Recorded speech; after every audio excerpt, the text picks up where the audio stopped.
Ladies and gentlemen, your wallet seems like a harmless object. It sits quietly in your pocket or bag, carrying what you think you need to get through the day.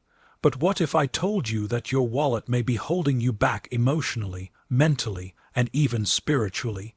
When we talk about removing things from our wallet, we are really talking about something much deeper than leather, cards, or cash. A wall. It is not just an accessory. It is one of the few objects we choose to carry with us every single day. We touch it constantly. We check it before leaving the house. If we lose it, we panic. That alone tells us something important. The wallet represents security, identity, and priority. What you keep in it is a quiet but powerful statement about what matters to you. Look inside a person's wallet and you will learn a lot about them. You'll see what they think they need to survive the day. You'll see what they are afraid to lose. You'll see what they're holding on to just in case. In that sense, the wallet becomes a mirror. Not a perfect mirror, but an honest one, because people rarely curate their wallets carefully. They curate their social media, their resumes, their public image, but the wallet, that's usually raw and unfiltered. And that's why it reveals priorities so clearly. Many wallets are full of things that once felt important, but no longer are. Old receipts, expired cards, business cards from people we don't remember, loyalty cards for places we no longer visit. None of these items actively help us, yet we carry them anyway. Why? Because removing them would require a small moment of awareness, a decision, an acknowledgement that something has changed, and humans often avoid that moment, even when the cost is ongoing clutter. This physical clutter reflects an inner habit. We tend to hold on to ideas, fears, identities, and obligations long after they have stopped serving us. Just as we tell ourselves, I might need this receipt one day, we tell ourselves, I might need this excuse. Or I might need this old version of myself. Or I can't let go of this feeling yet. The wallet becomes a daily reinforcement of that mindset. Every time we open it and see clutter, we silently agree to keep carrying unnecessary weight. Priorities are not what we say matter. Priorities are what we carry. If something is truly essential, we make room for it. Think about how careful people are with items they value. Cash, credit cards, identification. Those are placed neatly, checked often, protected instinctively. Everything else is allowed in only if it seems important enough. Over time, however, the definition of important enough gets lazy. We stop questioning. The wallet fills up, and with it, our mental and emotional load. There is also a psychological comfort in carrying too much. A full wall, it can feel like preparedness. It creates the illusion of control. If something happens, I'm ready.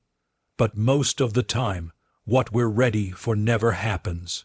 Instead, the excess slows us down. It makes it harder to find what we actually need in the moment. We fumble at the register, dig through pockets, grow impatient. The irony is that what was meant to help us ends up hindering us. The same is true in life. When our priorities are cluttered, decision-making becomes difficult. We hesitate, second, guess, overthink. We carry too many internal cards or roles we think we must play, expectations we think we must meet, fears we think we must protect ourselves from. When the moment comes to act, we don't know which one to pull out. The delay costs us opportunities, confidence, and peace of mind. A simplified wallet is not empty. It is intentional. It contains only what you genuinely need for where you are now, not where you were or where you fear you might be. That distinction matters. Living intentionally means regularly asking, does this still belong with me? And not someday. Not later, now. When you remove unnecessary items from your wallet, you experience a subtle but real shift. It feels lighter, more comfortable, easier to manage. That physical sensation is a lesson. It teaches you that letting go does not create loss, it creates relief. It shows you that security doesn't come from carrying everything, but from carrying the right things. This awareness can ripple outward. Once you realize your wall, it reflects your priorities. you may begin to examine other areas of your life with the same honesty. Your schedule, your relationships, your commitments, your thoughts. You may notice how much space is taken up by things that no longer deserve it, and you may begin to understand that clarity is not something you add. It's something you uncover by removing what doesn't belong. The first step is simple but powerful. Pay attention. The next time you open your wallet, don't rush. Look, ask yourself why each item is there. Ask whether it still serves you. Ask whether you're carrying it out of necessity, habit, or fear. That small act of awareness is the beginning of change.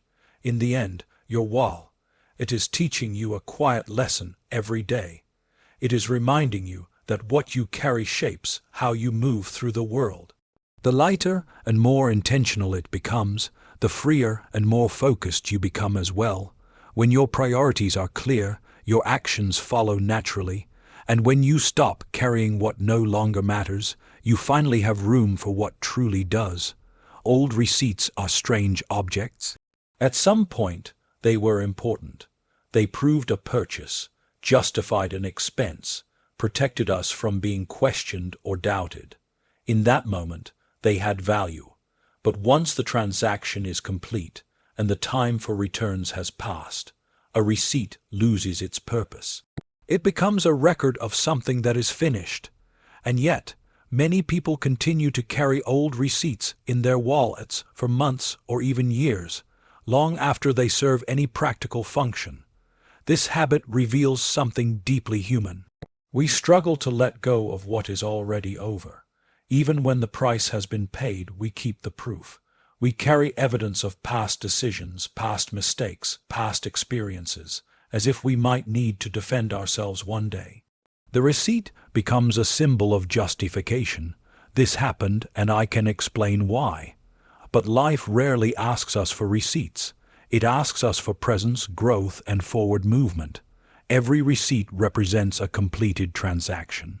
Money was exchanged, goods were received, and the deal was closed. Keeping the receipt does not undo the purchase, nor does it improve the outcome. It simply keeps us tied to the moment longer than necessary. Emotionally, many of us do the same thing. We replay conversations, revisit arguments, relive embarrassing moments, and re-examine choices that can no longer be changed. We tell ourselves we are learning, but often we are simply holding on. The cost of holding on is subtle but constant. Old receipts add thickness to the wallet, making it uncomfortable to sit, harder to manage, and slower to navigate. Emotional receipts do the same thing to our inner life. They create weight. They occupy mental space. They slow our ability to respond freely to the present. When a new situation arises, we don't meet it as it is. We meet it through the filter of everything we've saved from before. There is also an emotional attachment hidden in old receipts. They can represent guilt. I shouldn't have spent that. They can represent regret. I made the wrong choice. They can represent resentment. I paid more than I should have. These feelings linger quietly, reinforced every time the receipt resurfaces. Instead of moving on, we keep reopening the account. Many people confuse remembering with healing. They believe that if they keep the receipt, they'll eventually figure out how to feel better about the purchase. But healing doesn't come from preservation. It comes from resolution. Once something is resolved, it no longer needs to be carried. Wisdom is not found in endlessly revisiting the past, but in extracting the lesson and releasing the rest. Old receipts also represent a fear of waste. If I throw it away, then it was really gone. But throwing away a receipt does not waste the money. The money was spent the moment the purchase was made. Keeping the receipt only extends the emotional investment. Similarly, holding on to past pain does not honor the experience. It extends its influence beyond its rightful time. There is a deeper message here about forgiveness, not only forgiving others, but forgiving ourselves. When we keep emotional receipts, we are often saying, I don't trust myself yet. We keep evidence against ourselves, ready to reopen the case if needed. Letting go requires courage. It requires accepting that you made the best decision you could with what you knew at the time.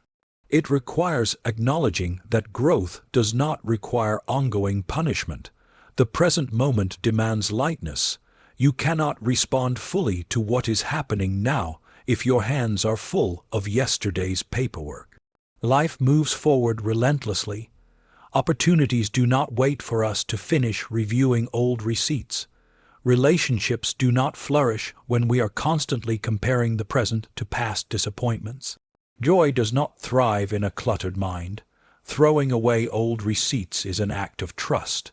It says, I no longer need proof. It says, I am allowed to move on. It says, this chapter is closed. That small physical action can trigger a powerful internal shift.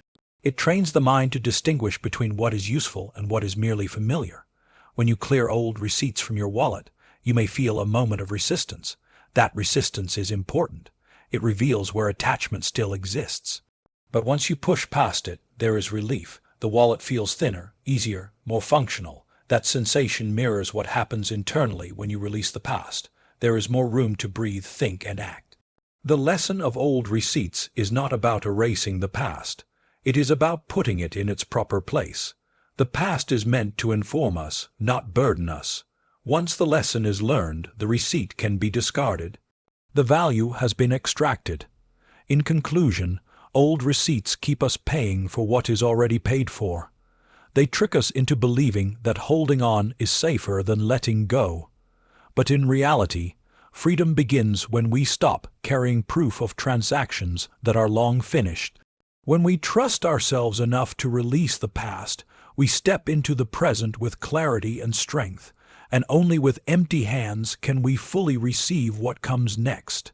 An expired card is a quiet contradiction. It looks official, it carries your name, it may even have your photo on it, but despite all that, it no longer works. It has no authority, no access, no power. Yet many people keep expired cards in their wall. It's long after they've stopped being valid. They sit there alongside active cards, creating confusion and clutter, pretending to belong. That simple habit reflects something much deeper about how people relate to their own identity. An expired card represents who you used to be. At one point it opened doors, it granted permission, it confirmed your status, but time passed, circumstances changed, and you outgrew it. The problem is not that the card expired. Expiration is a sign of movement, not failure. The problem is continuing to carry it as if it still defines you. People do this constantly with their self-image. They hold on to old labels. I'm not good at this. I've always been this way. People like me don't succeed. That's just who I am. These identities once felt true because they were formed in a different season of life. But seasons change. Growth happens quietly. And yet the old card remains in the wallet, taking up space and subtly influencing every decision. An expired card creates hesitation. When you reach for your wallet and see too many options, you slow down, you second. Guess, you pull out the wrong card. The same happens internally when outdated beliefs sit alongside current potential. You approach new opportunities with confusion, unsure whether you're allowed to step forward. You question your worth, your readiness, your legitimacy, not because you lack ability, but because you're consulting an identity that no longer applies. There is also comfort in expired cards. They are familiar. They remind us of who we were when expectations were lower, when responsibility was smaller, when risk felt manageable. Letting go of them can feel like letting go of safety. But what feels safe is often what keeps us stuck. Growth demands that we accept new authority, and that can be uncomfortable. An expired card can even become an excuse. I can't do that anymore, or that's not me. These statements sound like humility, but they often mask fear. The truth is, many people underestimate themselves not because they lack confidence, but because they're referencing outdated information. They're living by a version of themselves that no longer exists. There's also an external dimension to this. Society hands out cards constantly, titles, roles, reputations. Some of them are useful for a time, others expire quietly, but we keep carrying them because we think others still expect them from us.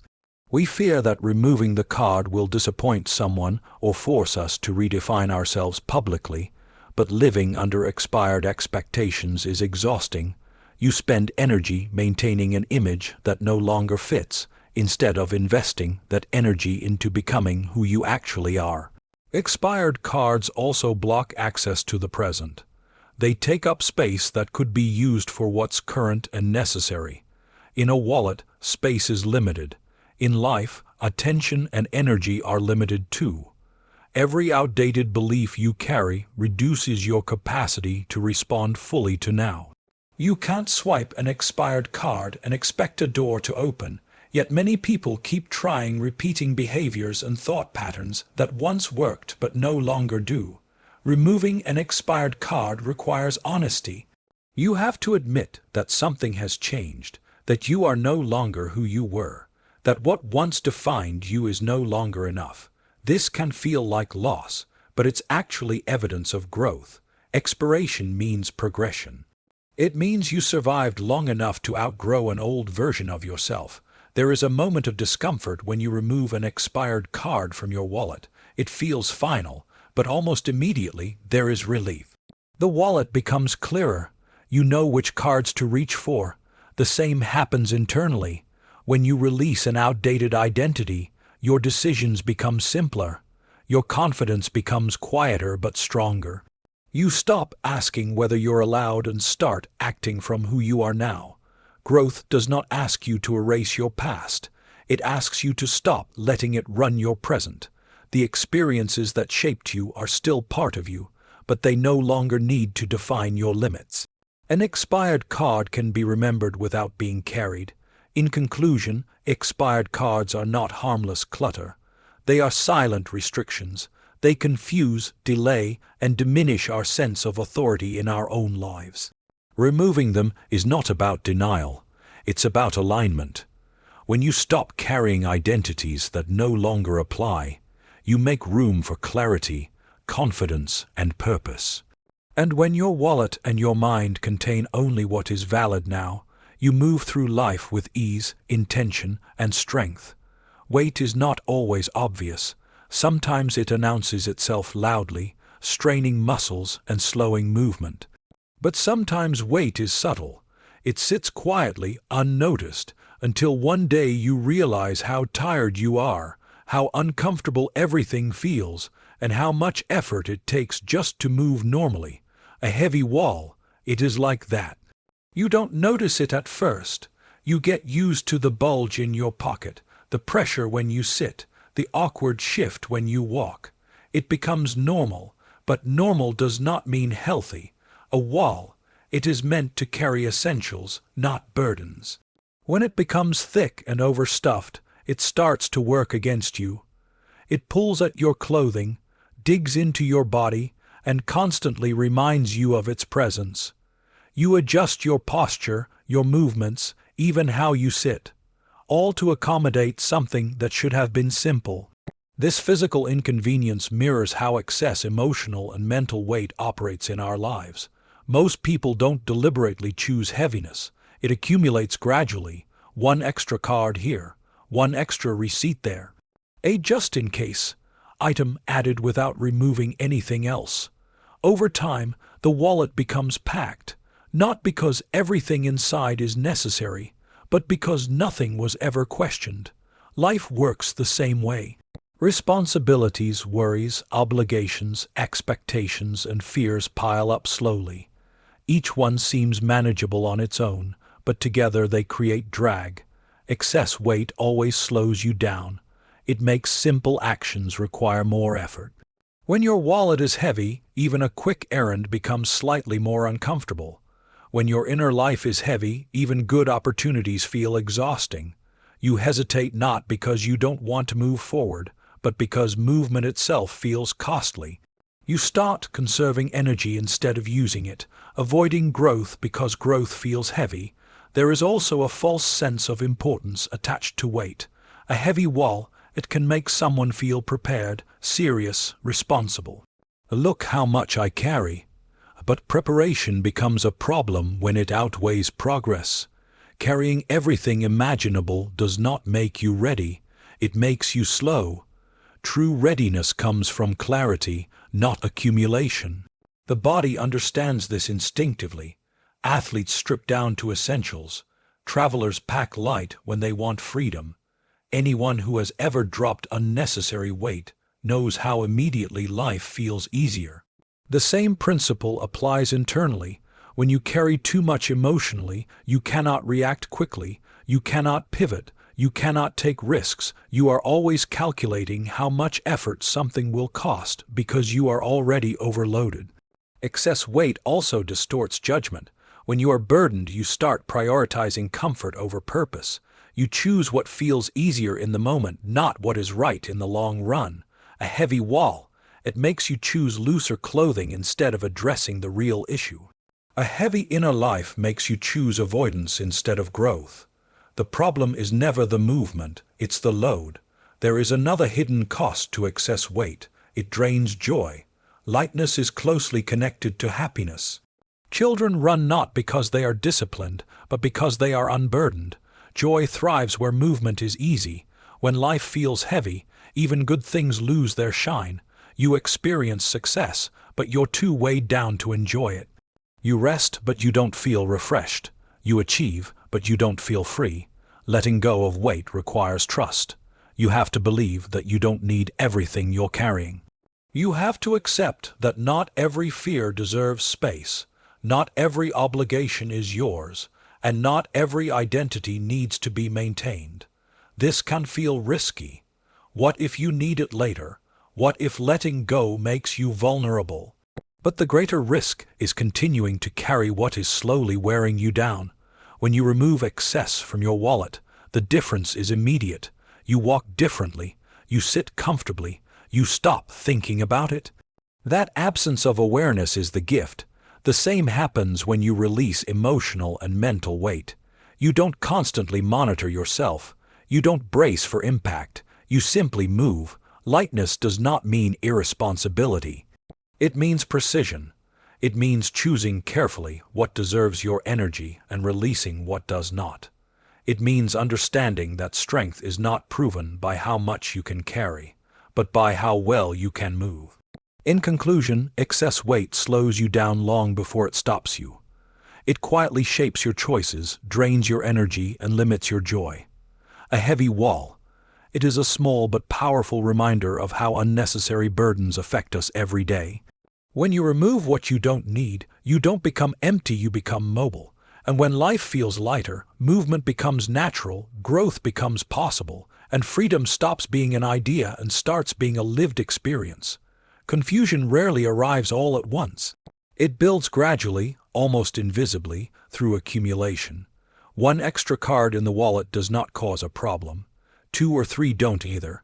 But over time, the clutter reaches a point where a simple action becomes unnecessarily complicated.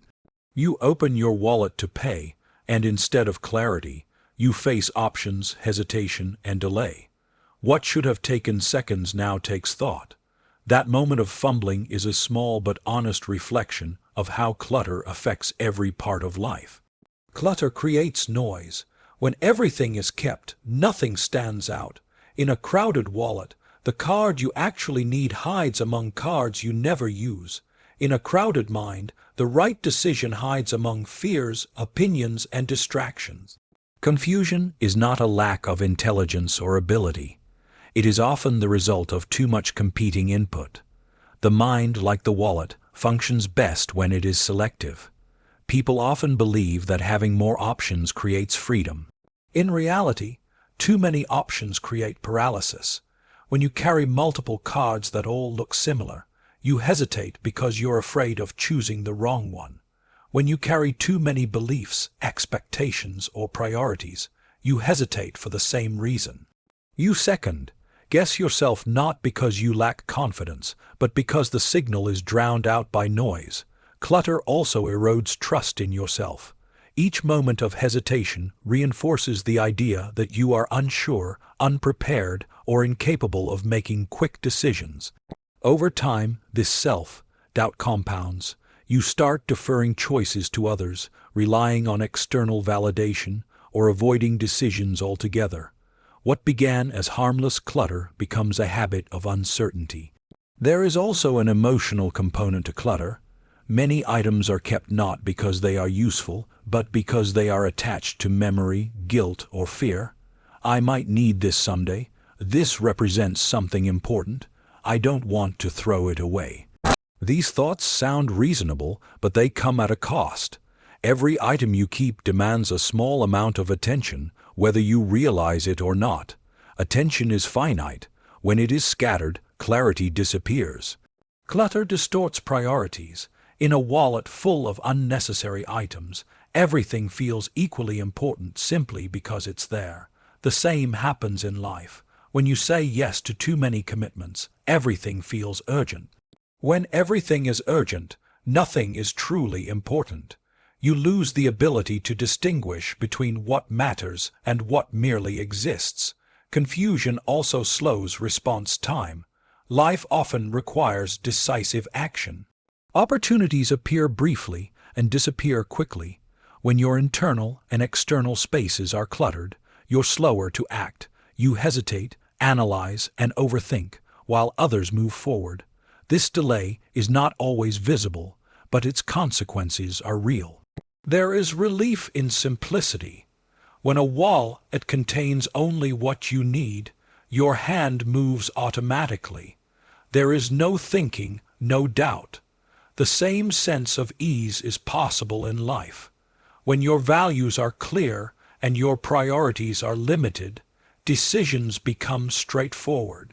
You don't need to debate every choice because you know what aligns with you. Clearing clutter requires discernment. You have to ask difficult questions. Do I really need this? Does this still serve me? Am I keeping this out of fear or usefulness? These questions can feel uncomfortable because they force honesty, but honesty is the gateway to clarity. Removing clutter is not about minimalism for its own sake. It is about function. A wallet exists to support movement, not hinder it. A mind exists to guide action, not overwhelm it. When clutter is removed, both can do their job effectively. In conclusion, clutter creates confusion by overwhelming our ability to choose. It disguises itself as preparedness, but results in hesitation and doubt. When we simplify, we regain clarity, confidence, and speed. By removing what distracts and dilutes, we allow what truly matters to stand out, and in that clarity, decision-making becomes natural, purposeful, and free. Some of the heaviest things we carry are invisible. They don't take up physical space, yet they weigh more than any stack of cards or folded bills. Expectations, especially those that belong to other people, have a way of settling quietly into our lives, disguising themselves as responsibility, kindness, or duty. Over time, they begin to shape how we think, how we choose, and how we live, often without our conscious consent. From an early age, we are handed expectations. Family, teachers, culture, and society all place ideas on us about who we should be, what success looks like, and how our lives ought to unfold. At first, these expectations can be helpful. They provide structure and guidance when we don't yet know ourselves. But as we grow, many of these expectations expire. The problem is that they are rarely retrieved. Instead, we continue to carry them, assuming they are still required. Living according to someone else's expectations is exhausting. Every decision becomes a performance. Every choice is filtered through the question, what will they think?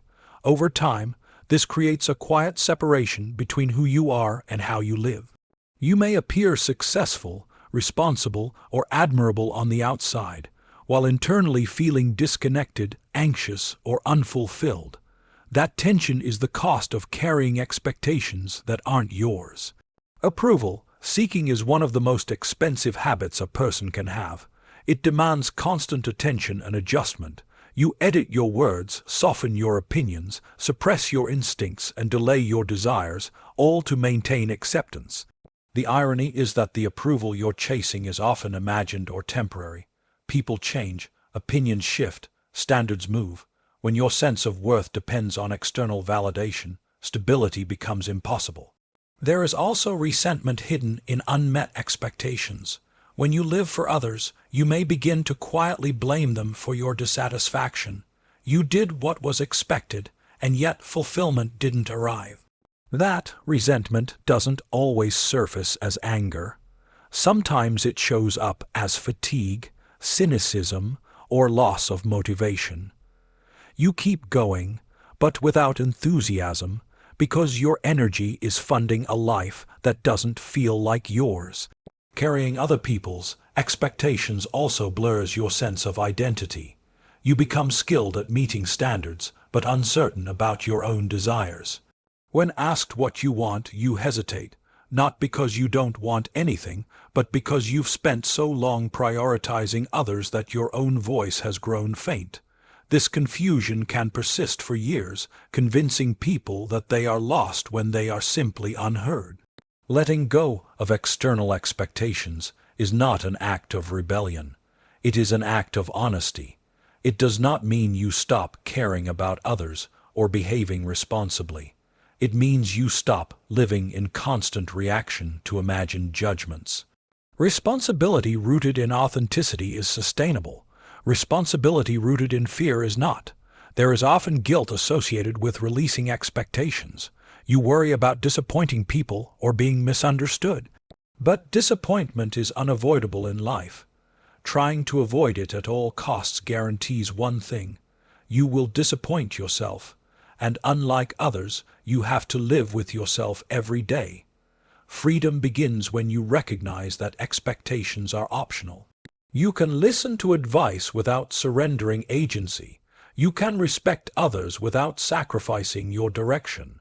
You can be kind without being compliant. This shift doesn't happen overnight, but it begins with awareness, recognizing which expectations align with your values and which are simply inherited weight. When you remove other people's expectations from your inner wallet, something remarkable happens. Decisions feel cleaner, motivation returns, energy increases. You stop asking for permission to live your life. You become more present, more grounded, and paradoxically, more generous, because your actions are no longer driven by fear of rejection. In conclusion, carrying someone else's expectations costs more than we realize. It drains energy, blurs identity, and steals fulfillment. Letting go is not selfish, it is necessary. When you release what was never yours to carry, you create space for purpose, peace, and genuine connection. And in that space, you finally begin living a life that fits. There is a simple rule that governs both physical space and inner life. Nothing new can enter where there is no room. When every corner is filled, when every pocket is stuffed, when every thought is occupied, growth becomes impossible, not because opportunity is absent, but because there is nowhere for it to land. Clearing space is not an ending. It is an invitation. It signals readiness for something new, something better, something more aligned. Most people wait for change before they make room. They assume clarity, motivation, or purpose will arrive first, and then they'll adjust their lives accordingly. But the opposite is usually true. Change responds to openness. When you remove what no longer serves you, you create a vacuum, and life rushes to fill it. Space is not empty. It is active. It draws in what matches it. Consider how a wallet behaves when it is overfilled. You can't add a new card without forcing it in, bending it, or damaging something else. Eventually, you stop trying. You assume there's no room, so you decline opportunities, new memberships, new responsibilities, new possibilities. Not because they aren't valuable, but because accommodating them feels like too much effort. The same thing happens internally. When your life is packed with outdated priorities, unresolved emotions, and unnecessary obligations, you stop believing that anything new can fit. Clearing space requires intentional loss. You have to choose what goes.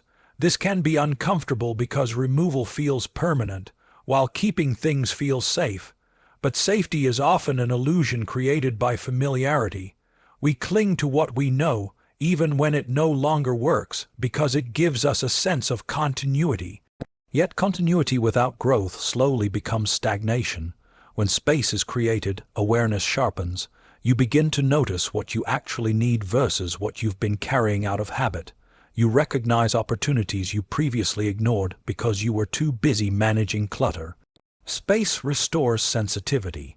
It allows intuition to speak again, because it is no longer competing with noise. There is also a shift in energy when space opens up.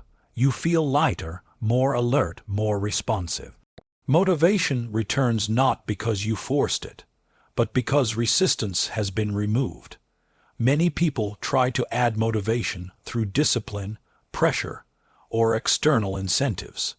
But motivation thrives naturally in environments that are uncluttered. It needs room to breathe. New things are often fragile at first. A new idea, a new relationship, a new habit, all require attention and care. If your life is already full, these new beginnings are crowded out.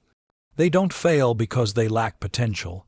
They fail because they are introduced into an environment that cannot support them.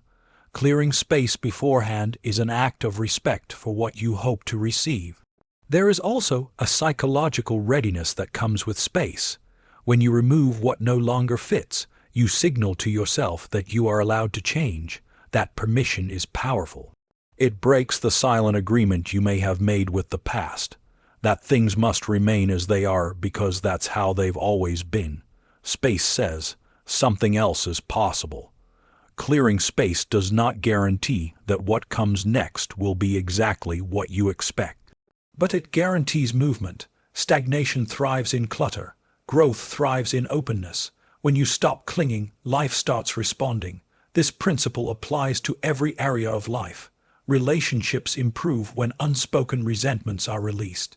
Careers evolve when outdated roles are abandoned.